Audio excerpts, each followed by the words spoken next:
안녕하십니까. 카이스트 경영대학 이지환 교수입니다. 사회적 가치 지향 인재 육성의 방향과 사례라는 주제에 대해서 현재 카이스트 경영대학에서 개설하여 운영하고 있는 이 사회적 기업가 MBA 과정을 중심으로 말씀을 드리도록 하겠습니다. 사회적 가치 지향 인재라는 것이 어떠한 것인지를 말씀드리기 위해 경제적 가치와 사회적 가치를 우선 한번 비교해 보도록 하겠습니다.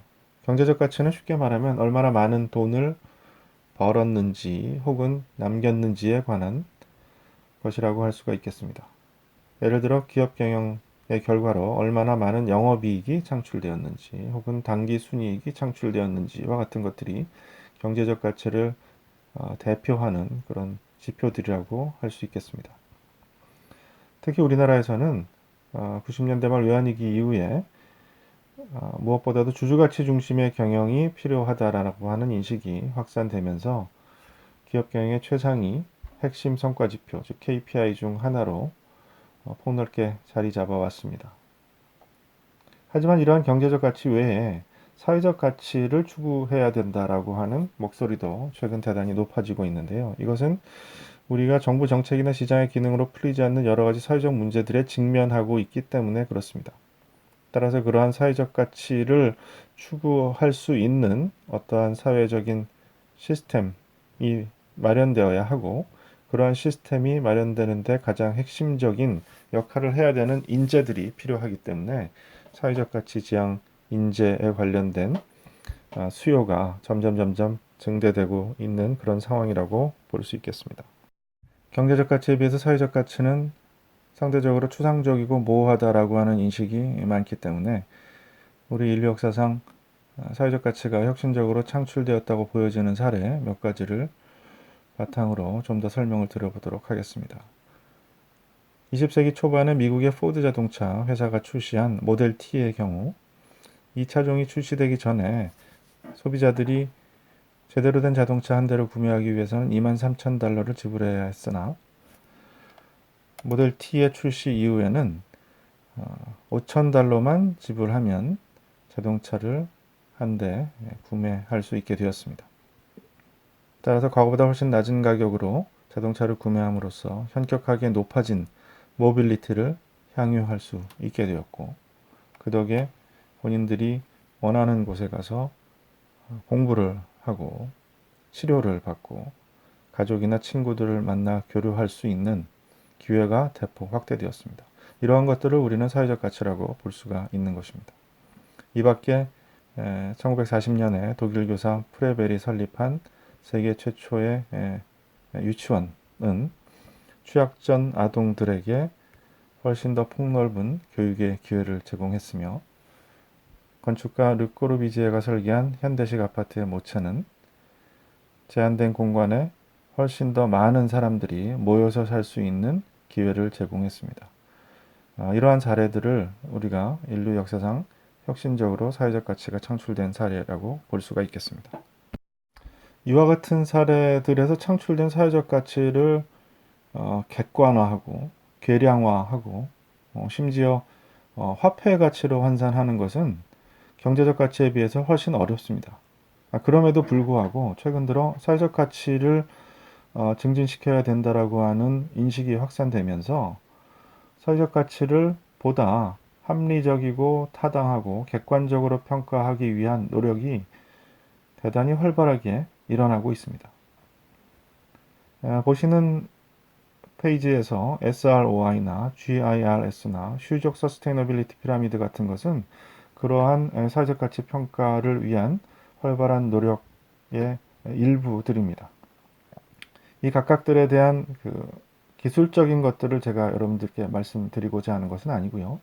이 사회적 가치가 과거의 이 경제적 가치에 비해서 훨씬 측정하기 어렵고, 따라서 측정하기 어렵기 때문에 추구하기 어렵고 관리하기 어렵다라고 하는 인식이 많았었는데, 최근 들어서 사회적 가치를 평가하고자 하는 노력 역시 대단히 활발하게 일어나고 있고, 우리가 돌이켜보면 경제적 가치를 예를 들어 영업이익이나 당기순이익으로 측정하는 이러한 시도 역시 하루아침에 정착된 것이 아니고 수십 년에 걸쳐서 많은 노력의 결과로 이루어진 것이기 때문에 최근에 활발하게 이루어지고 있는 사회적 가치 평가 노력의 결실이 맺어진다면 우리가 사회적 가치를 측정하고 관리하고 그리고 사회적 가치 증진에 필요한 자원을 끌어모으는데 드리는 노력을 현격하게 줄일 수 있는 그런 시대가 조만간 올 것이라고 생각합니다.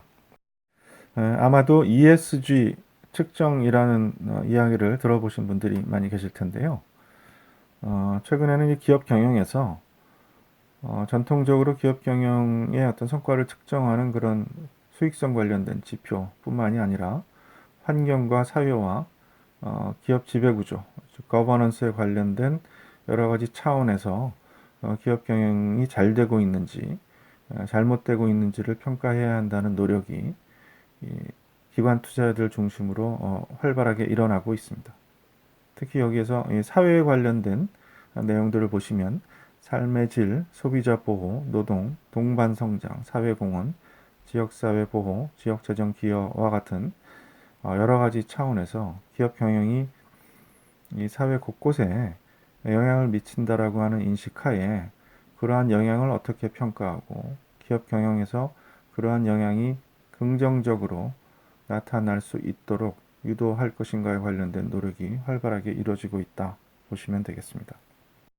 기업 경영을 넘어서 국제사회 전체가 이 사회적 가치를 보다 전격적으로 추구해야 된다는 인식이 빠르게 확산되고 있고요. 그 결과로 2015년에 UN, 즉 국제연합이 지속가능 개발 목표라는 것을 발표를 했습니다. 이것은 우리 인류 사회가 2030년까지 가장 심혈을 기울여서 중점적으로 추구해야 할 공통의 목표를 17개의 범주로 정리하여 제시한 것입니다. 1번에 빈곤 문제 해결, 2번에 기아 극복, 3번에 건강과 복지, 4번에 양질의 교육, 5번에 양성평등, 6번에 깨끗한 물과 위생과 같은 것들이 우리 인류 사회가 잘 사는 나라든 못 사는 나라든 관계없이 함께 힘을 모아서 해결해야 될 중요한 사회적 문제라는 것을 제시를 하고 있는 것입니다. 이러한 17개의 과제를 상징하는 색깔들을 원으로 구성해서 배지로 만든 것도 있는데요. 최근에 보시면 우리나라 정계나 재계 리더들 가운데서도 이 사회적 가치 추구에 관심이 많은 분들이 이 배지를 착용을 하고 다니시는 경우가 종종 있습니다. 이처럼 사회적 가치 추구는 우리가 안고 있는 사회적 문제를 해결하는 것과 연동이 되어 있습니다. 그렇다고 한다면 사회 문제를 누가 해결해야 하느냐 혹은 누가 더 잘 해결할 수 있는가라는 이야기를 한번 해보도록 하겠습니다. 예를 들어 동네 들끓는 쥐가 사회 문제라고 한다면 이 쥐를 누가 잘 잡을 것이냐. 우선 힘이 있는 동물의 왕, 사자를 생각해 볼 수 있는데요. 이는 정부에 해당한다고 할 수가 있겠습니다. 정부는 당연히 사회 문제 해결에 관심이 많고 막대한 재원을 갖고 있습니다. 그럼에도 불구하고 이 쥐를 잡는 문제 이외에 너무나 많은 사회 문제를 해결해야 하고 또 덩치가 크다 보니까 그다지 민첩하지 못합니다. 아래쪽에 이 개를 보시면요. 이 소위 비영리 단체들, 특정 사회 문제 해결에 관심이 많은 비영리 단체들이 여기에 해당한다고 할 수가 있는데요. 이들은 그러한 사회 문제의 심각성에 관련된 경종을 끊임없이 울리고 있고 이러한 사회 문제를 해결하는데 대단히 강한 집념과 의지를 갖고 있습니다. 그럼에도 불구하고 이러한 비영리 단체들은 원천적으로 기부금에 의존해서 운영되고 있기 때문에 자체적으로 재원을 마련해 가면서 지속적으로 사회 문제를 해결하는 데 역시 한계가 있습니다. 오른쪽에 있는 고양이들을 보시겠습니다. 쥐를 잡는다 하면 역시 고양이들이죠. 이 고양이들이 소위 말하면 기업에 해당하는 걸로 제가 그림을 그려놓은 곳인데요. 이런 고양이들 가운데는 아래쪽에 있는 흰 고양이처럼 이러한 사회 문제를 해결하는 것 자체에 상당히 관심이 많아서 어떠한 인센티브가 없이도 이 쥐를 잡는 데 적극적으로 참여하는 그런 경우가 있는가 하면 아마도 더 많은 경우는 이러한 사회 문제를 해결하는 것, 즉 쥐를 잡는 데 따라서 어떠한 인센티브가 내게 주어지면 더 열심히 쥐를 잡는 일에 동참하는 그러한 어떤 고양이들이 있을 것입니다. 일반적인 기업들이 이 위쪽에 이 검은 고양이에 해당하는 경우가 많이 있습니다. 즉 사회 문제를 해결하면서 경제적인 가치를 창출해서 돈까지 벌 수 있다라고 한다면 사회 문제를 더 적극적으로 해결하는데 큰 힘이 될 수가 있겠죠. 여기에서 고양이로 비유된 기업들은 정부나 비영리 단체와 아주 크게 차별되는 그런 특성이 있는데요. 이 기업들은 자체적으로 이윤을 창출하면서 자산을 증식해 나가면서 사회 문제를 해결하는 데 힘이 될 수 있다라는 점에서 세금에 의존하는 정부나 기부금에 의존하는 비영리 단체보다 훨씬 더 지속 가능한 사회 문제 해결의 주체가 될 수 있다라고 볼 수가 있겠습니다. 예, 그렇게 본다면 쥐를 잡는 데 탁월한 재주를 갖고 있는 고양이들이 얼마나 더 꾸준하게 이 쥐를 잡는 데 활약을 하게 할 것이냐라는 것이 이 쥐가 들끓는다고 하는 사회 문제를 해결하는 데 대단히 중요한 관건이 될 것입니다. 흰 고양이들의 경우에는 시키지 않아도 쥐를 열심히 잡으러 다니지만 때로는 쥐를 제대로 잡지 못해서 굶어 죽을 우려가 있습니다. 그러한 일시적인 위기를 극복할 수 있도록 뭔가 지원이 이루어진다라고 한다면 흰 고양이들은 기꺼이 꾸준하게 쥐를 잡는데 기여할 것입니다. 검은 고양이들은 쥐를 잡는 재주는 있으나 뭔가 보상이 주어지지 않으면 쥐를 잡는 일에 몰입하지 않을 것이기 때문에 이 검은 고양이들이 이 쥐를 잡는 데 따라서 받을 수 있는 보상이 커지면 검은 고양이들이 적극적으로 쥐를 잡는 데 동참하게끔 유도할 수 있겠습니다.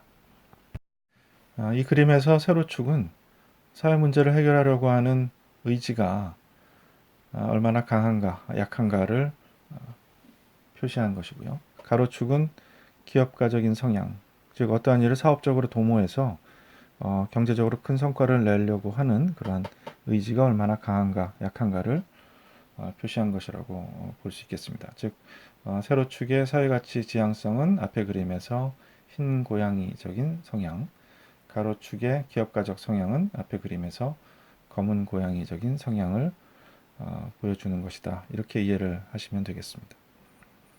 사회 문제를 해결하면서 경제적인 성과도 높이 창출할 수 있는 그러한 이상적인 사회적 사업가는 이 사회가치 지향성과 기업가적 성향을 동시에 겸비해야 할 것입니다. 따라서 이러한 두 가지 성향을 동시에 겸비한 인재를 양성하는 것이 지금의 시대에 대단히 중요한 과제라고 볼 수 있겠습니다. 카이스트 경영대학이 2013년부터 개설하여서 운영하고 있는 사회적 기업가 MBA 과정은 앞에서 보신 사회가치 지향성과 기업가적인 성향을 동시에 겸비한 미래지향적 인재를 양성하기 위한 경영학 전문 석사 과정입니다. 전 세계적으로 많은 학교들이 경영학 석사 과정을 개설하여 운영하고 있지만 이 사회적 기업가 양성에 중점적으로 초점을 맞춰서 독자적인 프로그램을 운영하고 있는 것은 카이스트가 유일한 것으로 알고 있습니다. 카이스트는 교육과 창업 지원 그리고 연구와 외부 확산 차원에서 카이스트가 갖고 있는 자원 그리고 외부의 훌륭한 협력 파트너인 SK그룹이 제공하고 있는 자원을 결합하여 경쟁력 있는 사회적 기업가를 양성하기 위해서 운영되고 있는 독창적인 프로그램입니다. 사회적 기업가 MBA 과정의 육성 체계를 보시면 우선 카이스트 경영대학이 운영 주체로서 책임을 지고 교육과 연구 기능을 수행하고 있으며 경영대학 산하에 개설되어 있는 SK 사회적 기업가 센터를 통해서 이 과정에 입학한 학생들의 창업 활동을 보다 체계적으로 지원하고 또 국내외 사회적 기업 관련된 여러 이해관계자들과의 네트워킹 및 지식 공유 활동을 전개하고 있습니다. 또한 이 창업을 위해서는 무엇보다도 이제 자금이 필요할 텐데요. SK그룹의 최태원 회장이 사재를 출연해서 마련된 카이스트 청년 창업 투자 지주 회사라는 것이 카이스트의 산하 조직으로 운영되고 있습니다. 이 카이스트 청년 창업 투자 지주 회사를 통해서 훌륭한 사업 모델을 개발하고 본격적으로 사업을 시작하려고 하는 사회적 기업가 MBA 과정 졸업생들에게 초기 자금과 관련된 멘토링을 지원하는 그러한 체계도 마련되어 있습니다. 이러한 과정이 성공적으로 유치되기 위해서는 무엇보다도 우수한 잠재력을 가진 학생들이 적극적으로 지원을 해서 입학을 해야 할 것입니다. 그래서 본 과정은 국내외 그 어떠한 경영 석사 과정보다도 훨씬 더 많은 전폭적인 장학금 혜택을 지원을 하고 있고요. 관심 있는 학생들이 사전에 자신들의 아이디어와 사업 모델을 검증받으면서 본인들이 이 과정에 입학해서 어떠한 것을 얻을 수 있을 것인지를 제공하는 소셜 벤처 부스팅 데이와 같은 행사를 매년 개최해서 이 분야에 대한 젊은 청년들의 관심을 끌어모으는 그러한 노력을 지속적으로 기울이고 있습니다. 커리큘럼을 보시면 일반적인 경영 석사 과정에서 제공되는 경영 필수 과목들 1년차의 경우에 리더십과 조직관리, 마케팅과 같은 과목들이 제공이 되고요. 사회적 기업가 MBA에 독특하게 제공되는 필수 과목들 1년차의 경우에 소셜 벤처, 린 스타트업, 소셜 이슈 분석과 미션 수립, 사회적 기업가 정신과 같은 과목들이 개설이 되어 있습니다. 이 밖에 이제 여러 선택 과목들 구성이 돼서 총 4학기 2년 조금 안 되는 기간 동안에 학생들이 사회적 기업가 MBA 과정을 이수해서 학위를 취득하게 됩니다. 이 과목들은 강의식으로 제공되는 과목도 물론 있습니다만 많은 경우에 학생들이 자신들이 개발한 사업 모델, 아이디어를 검증해 나가면서 현장 지향적으로 공부를 하는 그러한 과목들이 상당 부분 함께 병행 제공되고 있습니다. 특히 1년차 여름 학기에는 미국이나 유럽의 유수 대학에 연수를 가서 해외 사회적 기업의 동향 그리고 해외 스타트업의 동향 같은 것을 이제 파악을 하고 거기에 따라서 본인들의 사업 모델을 더 정교하게 구성하는 그러한 노력을 기울이는 기회를 제공하고 있기도 합니다. 여기 보시는 세이브 플랫폼은 사회적 기업가 MBA 과정 학생들이 보다 체계적으로 사업 모델을 발전시켜 나갈 수 있도록 지원하기 위해서 저희가 자체적으로 개발하여 적용하고 있는 방법론적인 도구입니다.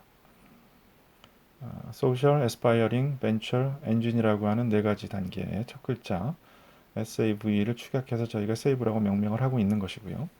예를 들어 소셜 스테이지에서는 학생들이 어떠한 사회적 문제를 해결할 것인지에 관련된 미션을 수립하고 그러한 미션을 달성하기 위해 어떠한 비즈니스 모델을 가설적으로 설정해 볼 것인지를 고민하게 됩니다. 크게 보면은 네 가지 단계 그리고 세분화해서 보면은 8가지 단계로 구성된 이 세이브 플랫폼 상에서 학생들은 벤처 스테이지 즉 스텝 6까지 통과를 하면 졸업 요건을 충족한 것으로 인정이 되어서 사회적 기업가 MBA 학위를 받을 수 있게 됩니다. 앞서 제가 이 성공적인 사회적 기업가가 되기 위해서는 사회가치 지향성과 기업가적인 성향을 겸비해야 된다라는 말씀을 드렸는데 현실적으로 보면 어떤 사람이 태어나면서부터 이 두 가지를 동시에 갖고 태어나기가 쉽지 않습니다. 어찌 보면 이 두 가지 가운데 하나만이라도 높은 수준으로 갖고 태어나기가 쉽지 않은 것이라고 할 수도 있겠습니다. 따라서 이상적인 사회적 기업가를 양성하기 위해서는 교육과 훈련이 필요한 것이지요.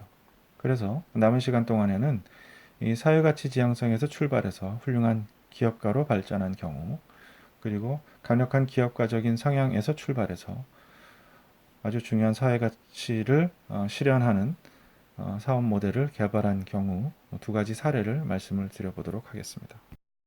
여기 보시는 사진에 있는 청년은 사회적 기업가 MBA 과정에 입학한 이후에 여러 가지 사회 문제 가운데 노인 일자리 문제를 해결해야 되겠다는데 강한 의지를 보여왔습니다.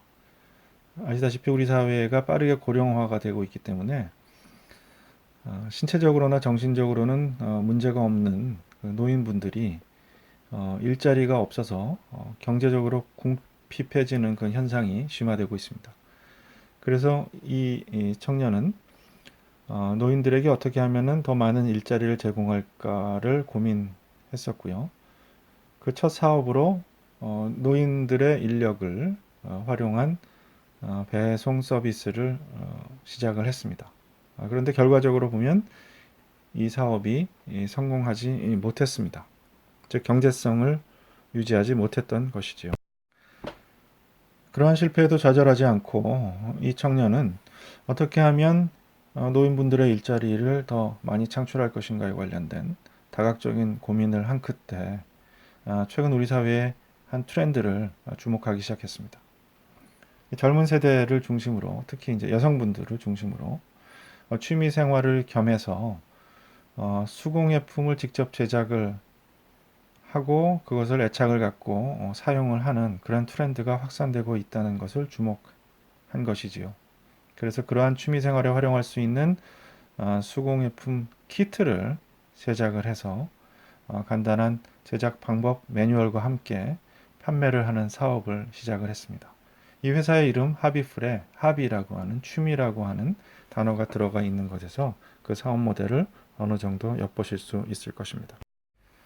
그러한 수공예품 키트를 제작하는 과정에서 노인분들의 인력을 적극적으로 활용을 해서 노인분들이 꼼꼼하게 제작을 함으로써 품질 경쟁력을 높이고 또 아무래도 노인분들이 인건비가 많이 높지 않기 때문에 가격 경쟁력도 확보할 수 있는 방법을 찾아 사업을 전개함으로써 매우 성공적인 행보를 보이고 있습니다.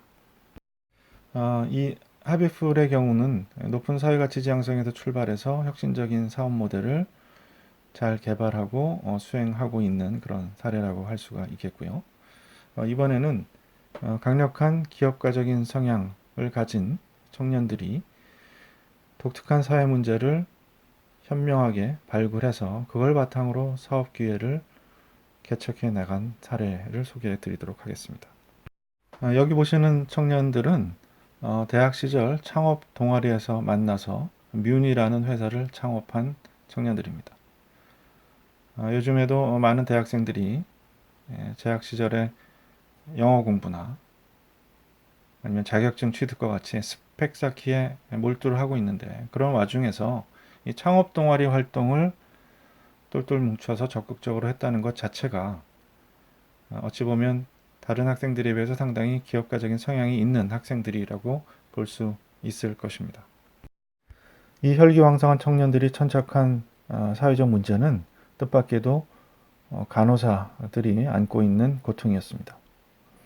아시다시피 간호사분들이 주사기를 많이 사용을 하는데 이 환자에게 한번 사용된 주사기에 본인이 찔려서 자상을 입어서 HIV를 비롯한 치명적인 바이러스에 감염되는 경우가 대단히 많다는 것입니다. 워낙 경무에 시달리고 또 빠르게 일을 처리해야 하다 보니까 어쩌다가 그런 실수가 발생을 하게 되는데 그 결과가 대단히 치명적인 것이죠. 그걸 방지하기 위해서 물론 안전하게 주사기를 처리할 수 있는 방법을 병원들이 마련을 해야 합니다만 비용을 비롯한 여러 가지 문제를 핑계 삼아 그 해결 방안을 적극적으로 강구해 오지 않았던 것입니다. 여기 사진에 있는 청년은 현재 사회적 기업가 MBA 과정의 재학생인데요. 앞서 보신 창업 동아리 멤버들 중에 한 명이기도 합니다. 이 학생들이 뮨이라는 회사를 창업을 해서 앤디라는 제품을 개발을 했는데요. 이 앤디라는 제품은 사용한 주사기를 상단 그 구멍에 집어넣기만 하면 순식간에 주사기 본체와 바늘이 분리가 돼서 간호사분들이 입을 수 있는 자상 피해를 현격하게 줄이는 성과를 거두었습니다. 물론 이러한 제품을 개발하는데 수많은 시행착오를 겪었지만 현재는 대단히 저렴한 비용으로 간호사들의 안전을 높일 수 있는 방법으로 국내는 물론 베트남, 중국 등지에서도 인정을 받고 있고요. 그에 따라서 사업적으로도 크게 성장을 하고 있습니다. 즉, 이 뮌의 사례는 강력한 기업가 정신을 가진 청년들이 중요하고 독특한 사회적 문제를 잘 발굴해서 사업적으로 발전시켜 나간 모범적인 사례라고 할 수가 있겠습니다. 지금까지 카이스트 경영대학이 사회적 기업가 MBA 프로그램을 통해 경제적 가치와 사회적 가치를 동시에 창출할 수 있는 미래지향적 인재를 육성하기 위한 노력을 기울이고 있음을 개념과 사례를 바탕으로 말씀드렸습니다. 경청해 주신 여러분께 감사드립니다.